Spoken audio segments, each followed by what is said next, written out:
Bonjour à tous, bonjour à tous. Site trading avec vous. Donc là, je vais revenir sur le Bitcoin. D'accord? Et je vais le prendre en LTF, donc en 2 heures ou en 1 heure. Donc là, j'ai en 2 heures. Donc on a cette descente ici. On a marqué ici le plus bas ici. Donc ce plus bas ici, on l'a travaillé. On est monté ici. On a créé ici un sommet ici, un high high. Ok? On est redescendu. On a créé ici un petit peu plus bas ici. Ok? On est remonté. On est revenu ici. Ici, on a constaté ici, donc à ce niveau-là ici, d'accord, qu'on a eu ici cette prise de liquidité du dernier plus bas ici. Donc on a créé un nouveau plus bas. Après avoir créé ce nouveau plus bas, ok, il y avait ici un déséquilibre ici de marché. On le voit bien ici qui a été créé. On est venu le chercher. Ensuite, on a rangé ici, on a latéralisé sur cette zone ici. D'accord. Après, on est venu chercher, hop, de la liquidité, donc de la force, pour pouvoir faire ce mouvement aussi. Là, on est venu chercher ici de la force. On a checké ici cette zone ici. On a pris cette zone de l'argent. On n'a pas comblé le déséquilibre ici total. Donc sur les 15 830. Donc il y a un déséquilibre sur ce niveau-là. Et après, on est parti vers le haut. Donc on remarque bien ici, après avoir créé ce plus bas, il a pris de la force et il est parti vers le haut. Pour aller chercher la zone où il y avait ici un gros déséquilibre. Donc on voit bien ici. Donc il y avait un gros déséquilibre ici. Où on avait amorcé cette descente. D'accord? Et on est revenu dans ce niveau sans prendre ce niveau au-dessus. Donc ici, on a quoi? On a ici un amorçage de cette descente. À partir de ce plus haut ici, d'accord? Nous n'avons pas créé de plus haut. On est venu ici combler le déséquilibre, mais n'oubliez pas qu'à partir de ce mouvement-là, le prix est descendu. Donc, il faut faire attention que ce niveau ici, pour l'instant des 18 151, reste un niveau important. Ok? Pour moi, pour aller chercher les 1851, il faut énormément de force. On ne peut pas y aller directement là tout de suite. D'accord? Pourquoi? Parce qu'ici, déjà, on a un déséquilibre ici, et ici, on a des petits déséquilibres. Donc là, on a un plus bas qui a été effectué. On est venu chercher l'argent ici. Pour moi, on doit, je pense, respirer ici un peu pour repartir. OK? Donc voilà la petite explication sur ce niveau-là. Donc on est toujours sur une phase de latéralisation, bien sûr, daily, juste avec une prise de liquidité ici basse. Donc ensuite, je vais aller sur un autre graphique, donc celui-ci. Donc toujours la partie la plus importante qui est ici. D'accord? Donc si j'utilise Wyckoff, donc j'ai ce plus bas qui a été créé, on appelle ça le SC. Là, le prix est monté, il est revenu sans prendre ce plus bas, c'est le ST. D'accord? On est venu ici, on a rangé, latéralisé, hop, on a fait ici une prise. On peut dire que c'est un STB. D'accord? Quand on a ici, si on utilise Wyckoff, on sait qu'on a encore un plus bas, donc un spring ici, sur cette zone-là. Ça reste juste scolaire. Ok? On se fie pas, je me fie pas totalement à ça. D'accord? Je me fie pas, je le répète, totalement à ça. Mais on a une schématique, d'accord, qui me dit qu'on a SC, ST, STB, potentiellement, bien sûr un spring, donc aller chercher ici vers le bas. On n'est pas obligé de plonger directement aux 10 000, bien sûr. Maintenant, je vais vous expliquer la partie ici, que j'ai décortiquée bien sûr sur mon Twitter, d'accord? Où là, j'ai cette hausse ici, donc j'ai une hausse ici, et j'ai un arrêt, donc on retient ici cette liquidité-là qui a été ici prise, d'accord? Et on va partir sur cette partie-là. Maintenant, j'attire votre attention qu'on a fait par rapport à ce plus bas ici, une hausse, et à partir de là, on a fait un arrêt de la tendance. Si j'utilise Wyckoff, cet arrêt ici s'appelle baisser. Ensuite, on a retracé, d'accord? On a retracé ici, et là, on a fait un saut. Ce saut a permis d'emmener ensuite le prix vers le haut. On sait qu'on a un baissier, c'est de la liquidité qui doit être prise. Donc au-dessus d'un baissier, on a UT, UTAD. D'accord? Et il y a normalement un UA, UT, UTAD. Ok, je vais vous expliquer après ici. Donc juste pour vous expliquer pour cette première partie, avec cette prise de liquidité ici, qui a validé ici notre saut. Donc ici, on a eu cette descente ici. Hop, ce point bas. On est venu retester ici. Et à partir de là, on est parti. Je vous ai tracé une trade line, d'accord, qui supporte le prix. Donc cette trade line, elle fait quoi? Elle supporte le prix. Donc on remarque bien ici, elle supporte le prix. Ensuite, je vais vous expliquer les sessions. Je n'ai jamais fait ça, là, je l'ai fait sur Twitter pour montrer aux gens qu'il y a également le prix bouge par rapport à des sessions. Donc là, on a la session asienne. La session asienne, elle commence par exemple vers minuit, 1h du matin, jusqu'à 5h, 6h. Ensuite, London reprend le relais vers les 6h du matin jusqu'à, on va dire, 17h. Ok, à partir de 14h30, 15h30, il y a la session US qui prend le dessus. Voilà, pour vous expliquer environ, grosso modo, les horaires.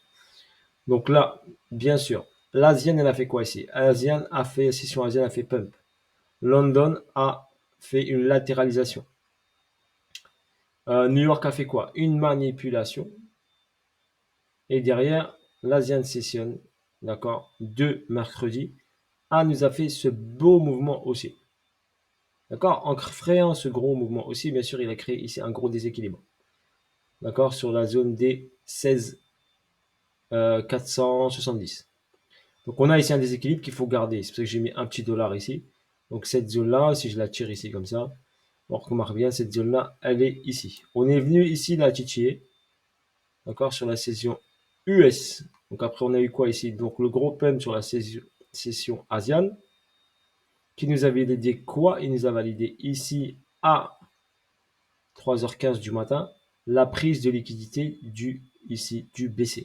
Donc on a pris l'argent du BC et en plus on a validé cette prise de liquidité ici, de ce niveau-là. Donc la session asienne a bien pump ici, a laissé un déséquilibre bien sûr. Ensuite on a retracé sur le London Session, donc session du matin. À partir de ici, on a fait quoi? Une petite descente ici. On a ici New York à manipuler ici vers le bas. Et ensuite, on a eu notre gros pump ici. Donc, ce gros pump s'est réalisé quand? Bon, hier, donc mercredi à 19h30. Ce gros pump a accéléré ici la tendance vers le haut. Avec bien sûr Monsieur Powell et l'annonce des taux qu'il allait ralentir le haussement des taux. Qui a donné confiance au marché, bien sûr, et qui a poussé les indices. Et la totalité des marchés a fait chuter le dollar. Donc, forcément, derrière, on a fait ce petit rallye haussier. Et par rapport au gold, du gold qui a fait un gros rallye haussier. Si je compare cette hausse ici du Bitcoin qui est montée de 16 713 à 17 142, c'est très très peu comme poussée. Par rapport à la hausse, par exemple, du gold, si je mets le gold dans H1, regardez ici, 19h30, regardez cette hausse du gold, 1744 dollars, pratiquement 1800 dollars. Donc une super grosse hausse, c'est énorme pour le gold. Donc ceux qui ne connaissent pas, donc c'est une montée de 60 dollars du gold qui équivaut par exemple à une montée d'ici et là d'environ, je sais pas, 4-5 000 dollars du BTC par exemple. Et là, la hausse du BTC a été très faible. Sans compter la hausse du Dow Jones, je vous le montre ici, la hausse du Dow Jones ici, qu'on a eu cette hausse vertigineuse ici, 2000 dollars. Donc sur un indice monté pour le Dow Jones 2000 dollars, c'est une très belle performance. 1100 dollars exactement. Donc c'est pour ça que le BTC a poussé ici et après a continué à monter. Sur la session asienne a fait un pic, une latéralisation ici qui a débuté. Ensuite session London, on a rangé ici et là on a fait une manipulation. On est venu chercher toute la liquidité de la partie supérieure. Donc regardez, première poussée dans la nuit, session asienne. Ici, hop, pic à 14h30. Boum, il y avait une annonce économique, bien sûr. On est venu prendre ici. L'annonce économique a accéléré ici la prise de liquidité. On a repoussé tout de suite. Et regardez bien ces deux mèches-là. Hausse, d'accord, baisse tout de suite. Donc là, on a fait quoi? On a monté. Ensuite, on a fermé les ordres. Ici, on a, boum, fait descendre le prix. Donc les acheteurs ont été repoussés fortement. Et derrière, ceux qui ont acheté ici, par exemple, le Bitcoin sur cette zone-là, et ben, on est cherché ici par chercher s'il y avait des stops à aller chercher. On est parti les chercher avec cette mèche. Ensuite, on a effectué ça et on a continué cette baisse car celle-ci, ça a incité bien sûr le marché. Nous a donné l'information que le marché voulait baisser, bien sûr, avec ce rejet de cette bougie de rejet des acheteurs. Donc la continuité est baissière. Donc là, pour l'instant, on fait quoi? Une petite latéralisation sur la session de New York avec cette descente. Mais l'objectif, d'accord, on peut ici remonter un petit peu, tout ça, tout ça. L'objectif, bien sûr, pour valider, donc si on considère qu'on a ici, donc si on considère ici qu'on a un BC, on utilise Wyckoff, un BC, un UA, un UT, donc un UT qui s'est fait en deux temps, d'accord, un UT qui s'est fait en deux temps.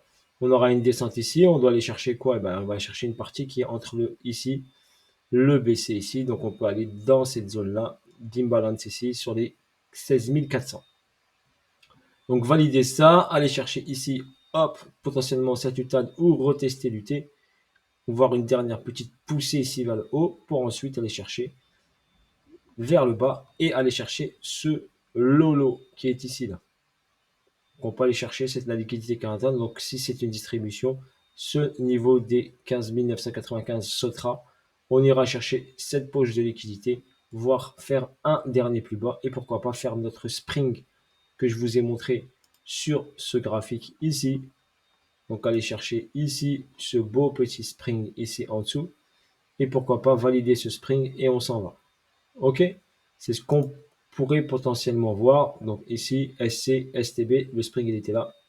Ok, pourquoi pas aller chercher ici une zone des 13 800, 14 000. Vous ne verrez pas plus bas, moi, pour ma part. 10 000 tout de suite, pour moi, c'est un peu trop bas. Il faudrait qu'il travaille en haut avant de descendre aux 10 000, prendre plus de force. Donc 13 800, 14 000, pourquoi pas. Ok, pour l'instant, step by step, voilà, je vous ai présenté ça, l'explication des sessions. Sur chaque session, bien sûr, il y a un mouvement. On remarque que London, ça latéralise pratiquement. La plupart du temps, London, ça latéralise, ça accumule ou ça construit une accumulation ou une distribution. Comme là, ça a construit ici une accumulation avec une manipulation. Et après, on a distribué. Pareil ici, on a latéralisé, on a manipulé, on a distribué. Et là, bon, vu qu'on a fait 2 fois ça, donc forcément, on a monté le prix 2 fois de suite. Bien sûr, il faut qu'il respire. D'accord? C'est question pratiquement logique. Sur ce, bonne journée et bonne soirée à vous tous. J'espère que cette petite vidéo vous aidera à comprendre les mouvements de prix. Ok? Et je vous dis à bientôt pour de nouvelles aventures et de nouvelles vidéos. Si Trading était avec vous. Voilà, maintenant on va bien le surveiller pour cette petite correction qui va se présenter à nous. Mais pour l'instant, on est sur un gros bloc, d'accord, de latéralisation. Ok, ça c'est en H2, en daily, ça correspond à un gros range, partie haute, partie basse. Donc je vous ai présenté ça, c'est pour les traders et pour comprendre le mouvement du prix, comment bouge le prix. Voilà, sur ce, bisous à tous et à bientôt pour de nouvelles vidéos et de nouvelles aventures. Salut à tous, ciao ciao.